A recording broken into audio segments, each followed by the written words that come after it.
Olá, amigo internauta, seja bem-vindo ao programa Consciência Próspera, esse programa de entrevistas onde a gente tem o privilégio de receber diversos convidados, autores, pessoas que são comunicadores, que despertam o desenvolvimento humano, que trabalham com o desenvolvimento humano, que trabalham com a espiritualidade, que trabalham com diversos aspectos de uma consciência próspera, seja no espiritual, seja no emocional, seja no financeiro, no físico, seja na saúde, seja também nessa versão da mudança mental, da reprogramação mental, entre diversos âmbitos realmente que a gente tem procurado trazer os convidados para abordar esse assunto da prosperidade, da consciência.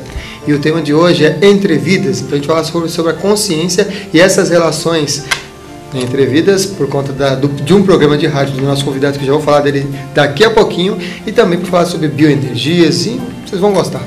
Fique aí que vocês vão gostar bastante desse nosso bate-papo de hoje. Lembrando que o programa Consciência Próspera, ele tem o apoio do Instituto Biosegredo. Instituto Biosegredo, que apoia aqui o nosso programa, desenvolve diversos cursos, palestras, atividades. Vocês podem acessar esse site aí e ficar antenado sobre as atividades que são desenvolvidas nesse espaço que nos apoia. Na parte técnica, contamos com Alexandre Ferreira do Ale Production, fazendo a mágica acontecer. Também um grande beijo e um agradecimento especial a Francesca Alberti, da J. Santos Imóveis, que tem uma imobiliária ali na região sul de São Paulo. Francesca J. Santos Imóveis, que está apoiando aí, trazendo o seu patrocínio para o programa Consciência Próspera. O tema Entre Vidas. Nós todos desenvolvemos aí experiências espirituais, ou temos a oportunidade de lidar com experiências, seja de bioenergia, seja projeção da consciência, seja essas experiências que a gente chama intuitivas, né? A gente vai abordar um pouco sobre esse mundo espiritual e sobre essas relações do mundo espiritual com esse nosso mundo, que não deixa de ser também espiritual, onde nós vivemos o nosso cotidiano. Nós trouxemos aqui o programa Consciência Próspera, Marcelo Cotrim. Bem-vindo, Marcelo. Muito obrigado, Samuel. Agradeço o convite e é um prazer contribuir um pouquinho com esse projeto lindo que você desenvolve aqui, que é o programa que acho que, como você acabou de introduzir muito bem, leva a consciência para as pessoas numa época que é o que mais se precisa, né?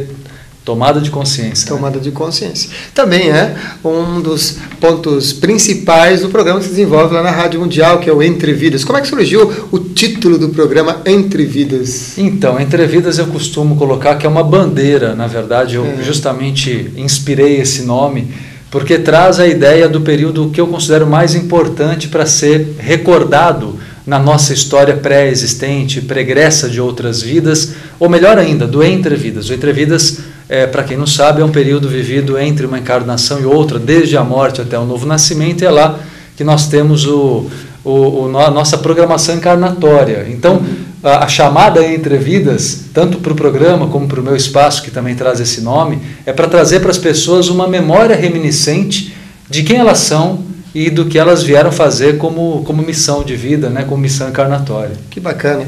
E como é que você, Marcelo, começou os seus estudos, suas práticas, a espiritualidade, ligada a essas questões de espiritualidade, desenvolvimento humano? Olha, acho que no meu caso foi bem vocação mesmo. Vocação? Vocação, porque de menino eu me lembro com 10 anos de idade, indo à biblioteca e vasculhando todos os livros que eu podia sobre... Na época, a parte de prosperidade se encontrava mais, era Joseph Murphy, o poder do subconsciente, né? Nossa, eu lembro de criança também fazendo atividades com experimento de cura. Acho que eu tinha uns 7, 8 anos de idade fazendo experimento de cura do Joseph Murphy. Justamente, não é? É o que a gente tinha disponível na época, né? E buscando, vasculhando, pegava alguns livros, nem sabia, obviamente, castelhano, mas tinha alguns livros em castelhano sobre espiritismo, experiências paranormais. Daí eu comecei com 12, 13 anos, fui à Rosa Cruz buscar alguns livros, né, para estudar, bem autodidata mesmo, e um pouquinho mais tarde, com 17 para 18 anos, eu conheci o Dr. Valdo Vieira, que foi uma passagem muito importante na minha história de desenvolvimento como espiritualista, né? Ah, que bacana.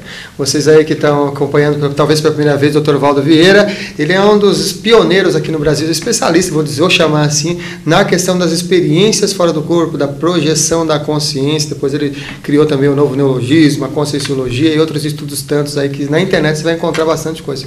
Só lembrando que quem gosta do tema de projeção da consciência, nós fizemos uma edição anterior especificamente sobre esse tema, projeção astral, despertar da consciência, que a Liliane Moura Martins está lançando esse novo livro que está saindo agora pela editora Vida e Consciência sobre esse tema, né? Só lembrando vocês sobre isso.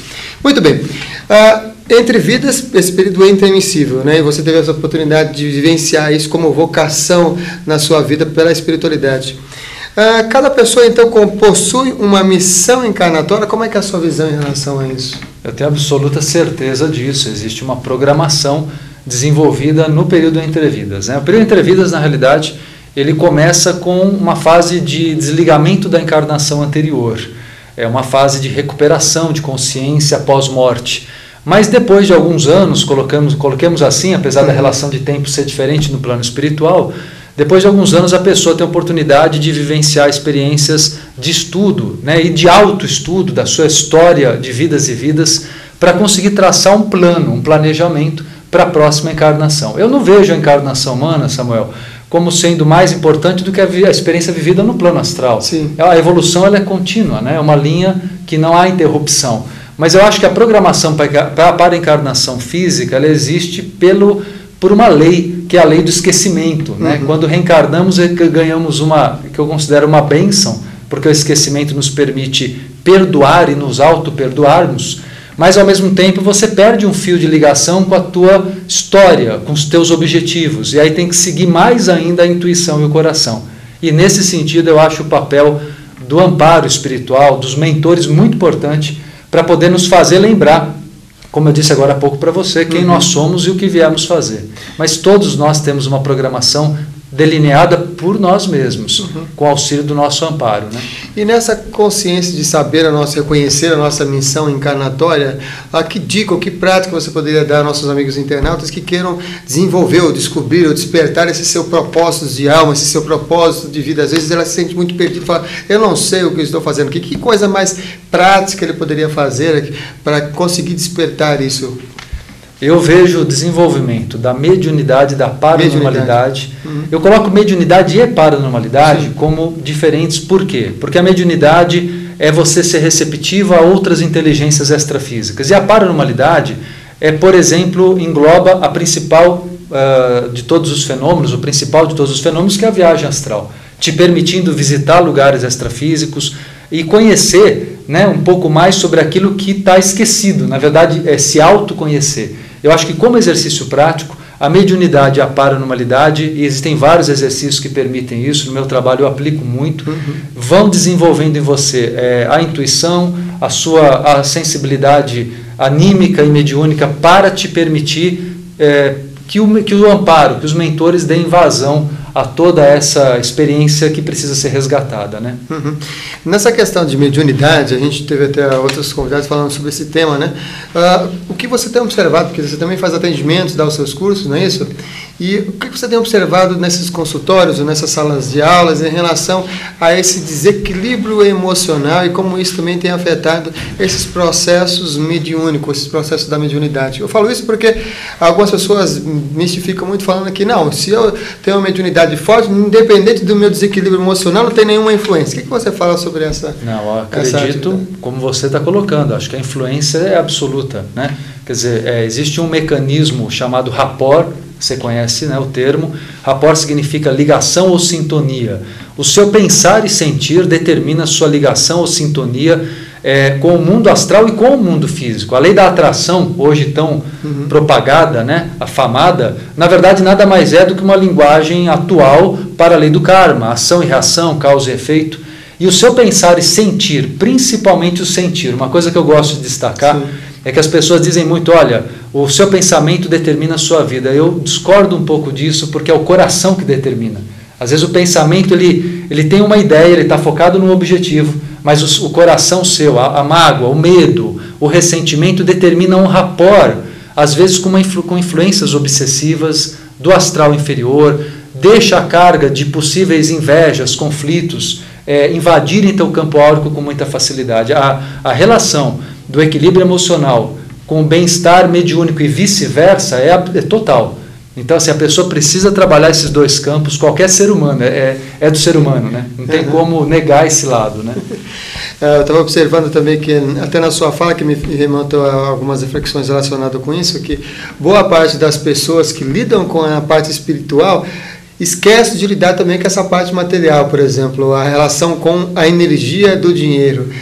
Nesse momento atual que a gente vê acesso a diversas informações cada vez mais amplas e cada vez mais disponíveis a todas as pessoas, a gente não pode nem pedir desculpa em relação a isso, porque está aí tudo com muita facilidade. Como que você vê essa relação, então, entre o dinheiro e a espiritualidade? Olha, eu costumo dizer para os meus alunos que é engraçado, né? A sociedade, exatamente por influência de uma cultura católica, religiosa, que gerou muita culpa em relação ao dinheiro, ao poder. Não podemos deixar de citar de onde isso vem, né? Porque essa é uma estrutura de 1.700 anos, e isso ultrapassou toda a Idade Média. Então as pessoas entendem o dinheiro como algo que distancia o ser humano de Deus.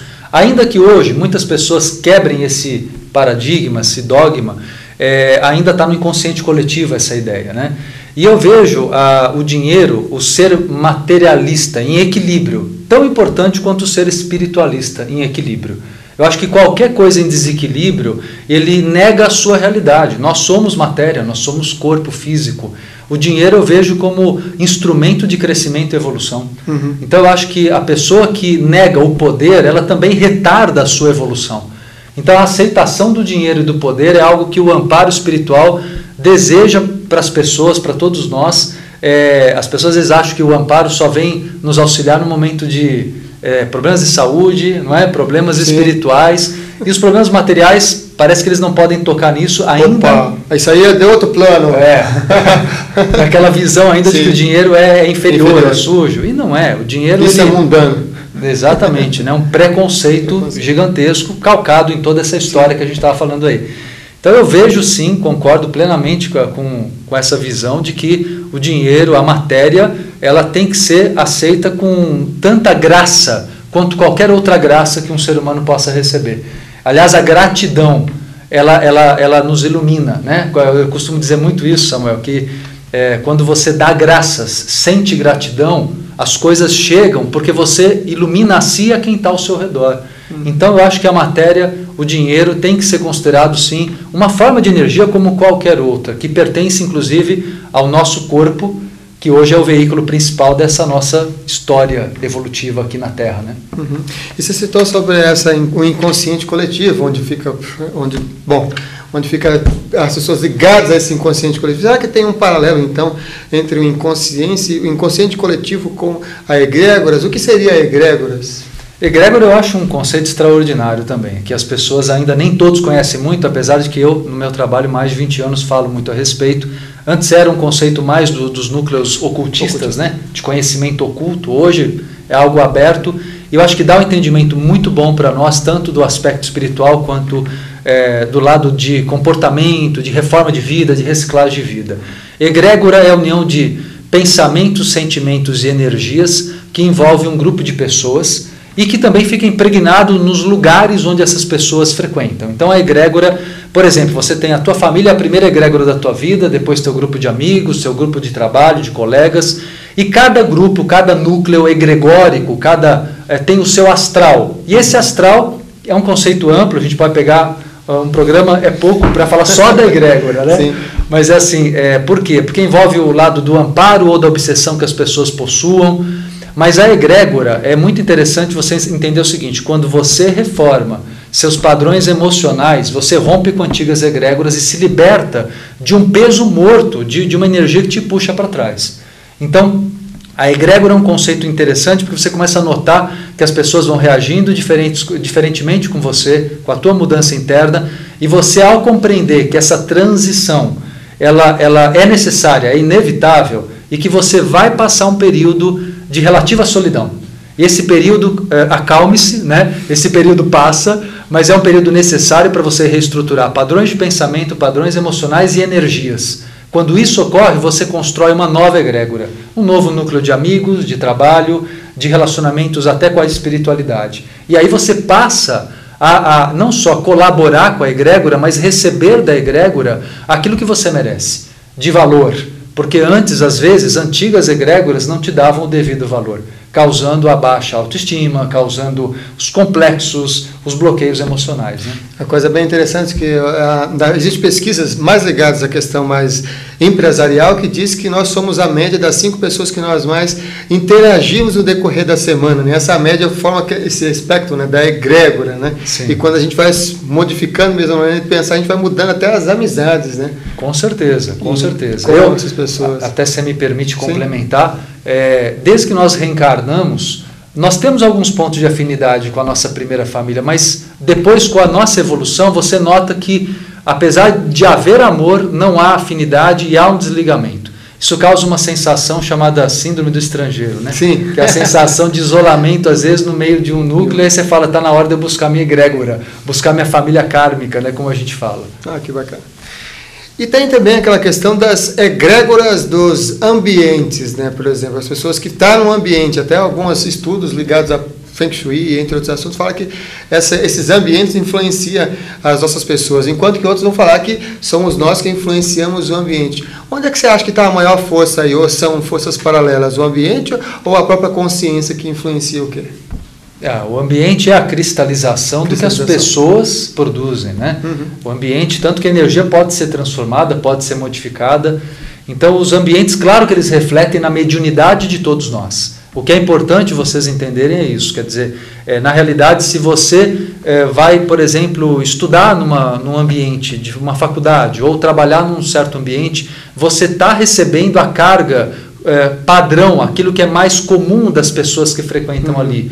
E se você não tiver autodefesa, a tua mediunidade é muito afetada. Então você começa a ter, desde as sensações físicas, a dor na nuca, a dor nas costas, o mal-estar, até a depressão e o vampirismo e a perda energética. Então, é claro que se você estiver frequentando, vivendo em ambientes mais saudáveis, né, mais puros em energia, sua condição até de disposição é muito maior. E de ânimo, né, de estado emocional equilibrado e positivo. E o que você pode ensinar para o nosso amigo internato de autodefesa energética? Você poderia ensinar uma prática para o nosso amigo? Você sabe que existe uma forma dentro da espiritualidade que é a criação do campo de proteção, que se faz através do raio azul, dentre os 7 raios da grande fraternidade branca. Então podemos cristalizar isso, um exercício muito comum que eu ensino para os meus alunos nos cursos de mediunidade e paranormalidade é isso, criar-se um campo. Como a maioria das pessoas que está tendo um primeiro contato com o tema, às vezes pode achar isso um pouco difícil, porque veja bem, não é cromoterapia. Apesar de eu falar raio azul, eu estou citando uma energia de defesa, que eu tenho que conhecer a fonte, eu tenho que saber sintonizar ou entrar em rapport com a fonte. Podemos fazer essa visualização, mas é preciso a pessoa primeiro entrar numa sintonia com essa fonte energética para reconhecer e conseguir repetir o processo. Então o que eu diria é assim, ganhe autoconfiança, porque se você é inseguro, o seu olhar de insegurança, buscando o possível olhar crítico dos outros sobre você, abre brechas no campo áurico. Eu gosto muito de analisar a raiz das palavras e eu procuro pegar o que é a palavra, por exemplo, ofensa. Por que uma pessoa pode ser ofendida? Eu vou transformar isso numa questão energética. A palavra ofensa vem de fenda, a raiz é fenda. Ou seja, você é ofendível quando você tem brechas áuricas, brechas emocionais e no campo áurico. Então uma pessoa insegura, logo, ela sofre invasão das cargas negativas. Então autoconfiança, autoestima são fundamentais para que a pessoa consiga manter um campo coeso e autodefesa. E aprender o lado magístico da chama azul é um instrumento, uma ferramenta auxiliar também muito importante. Vocês que estão acompanhando a gente também, vai ter novidades aqui que o nosso convidado Marcelo Coutinho vai estar trazendo uma série de CDs aí para vocês, de visualizações e práticas, que nesse intuito, nesse quesito, nessa linha de raciocínio ligado à proteção e outros assuntos, vocês vão ter o prazer de conhecer nas questões meditativas. Voltando um pouquinho mais em relação a esses aspectos da obsessão e desobsessão, né? Você falou sobre essa energia de autodefesa. Eu tenho observado que muitas pessoas vai nos centros espíritas, nos centros espiritualistas, ou nessa espiritualidade, com essas questões da obsessão e da desobsessão, procurando desobsessão. Como é que é feito esses trabalhos no seu espaço, onde você desenvolve essas atividades? Então, eu tenho a escola, que é o Espaço Entre Vidas, né? E coordeno um centro que é chamado Caminho dos Essênios. É um trabalho, o trabalho do centro é um trabalho assistencial, gratuito, que ocorre aos sábados à noite. Na realidade, eu tenho uma visão que eu considero de nova era, mais moderna. Eu procuro pegar as informações que os mestres, que os mentores nos transmitem para o novo tempo. Existe uma grande reforma no modo de se trabalhar com a assistencialidade na mediunidade. E a ideia é ajudar, mas não acomodar, não criar dependências, é usar realmente o centro como um espaço de pronto-socorro, né? Aquele momento que você está precisando do auxílio, está lá aberto o espaço para auxiliar na sua cura, para auxiliar, né, no seu equilíbrio espiritual, para afastar influências obsessivas.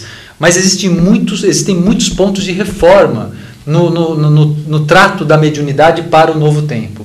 Qualquer modo, por exemplo, de captação de energias negativas, como a prática do transporte mediúnico, para quem não sabe, é uma prática ainda usada em centros de Umbanda e centros kardecistas de mesa branca, que é a prática onde o médium ele capta e absorve a carga negativa e o próprio obsessor para ser doutrinado. São práticas que não são saudáveis quando você analisa com maior profundidade, porque deixam miasmas, deixam resquícios, os médiuns acabam ficando muito carregados. Então eu tenho uma prática mais moderna, eu estimulo a mediunidade consciente, estimulo que os médiuns não absorvam cargas negativas, né? Vamos isolar as pessoas que precisam de ajuda sem essa captação. Então é só para dar alguns exemplos aqui, né? Que eu sei que o tempo não permite. Pois é, já está voando mesmo. Nessas suas práticas espirituais tem um processo ligado a linhas, né? Quais são as linhas espirituais mais presentes nesses seus trabalhos? Olha, são várias. Eu não me prendo às linhas de uma única linha religiosa, de uma única visão religiosa. Então eu tenho linhas comuns, como nos centros de Umbanda, como de pretos velhos, índios, caboclos, né? Linhas de mentores, não é isso? E tenho linhas médicas, que são comuns na mesa branca, e tenho linhas pouco conhecidas, como linha de cavaleiros arturianos. São entidades que trabalham muito próximas à vibração dos romanos. São entidades muito fortes ligadas ao período arturiano. Tem entidades que hoje em dia, na realidade, são arquétipos. Então esses nomes que eu estou citando são apenas uma forma de você entender o que eles representam. Por exemplo, o preto velho deveria se chamar pai velho. Pai, por ser um orientador, velho é um sentido de ancião, de sábio. Quando eles aparecem, muitas vezes são jovens, não são velhos, não são idosos, não tem necessariamente aparência de origem de raça negra. Tudo isso é arquetípico, né? Muito bem. E nós estamos chegando já ao finalzinho do programa, né? Passa realmente muito rápido. E uma das questões que sempre tenho encontrado em relação à vida, as pessoas com muita dificuldade em dizer não, sabe aquela coisa de colocar limite, de colocar não. Qual é a sua opinião em relação a isso? De você faz lá, por que eu estou falando isso? Porque boa parte das pessoas entende o não como ele não me ama, não gosta de mim, não colocou, falou não. É verdade. Qual a sua opinião sobre esse assunto de colocar não? Já que boa parte das pessoas que trabalham com espiritualidade é aquela pessoa sempre sim, e vai ajudando todo mundo, né? Há uma confusão muito grande. Eu costumo colocar sempre no meu programa lá no Rádio Mundial esse assunto, que as pessoas têm uma ideia de que a caridade, a obrigação de ajudar e fazer pelo próximo, te coloca numa condição de obrigação absoluta e submissão.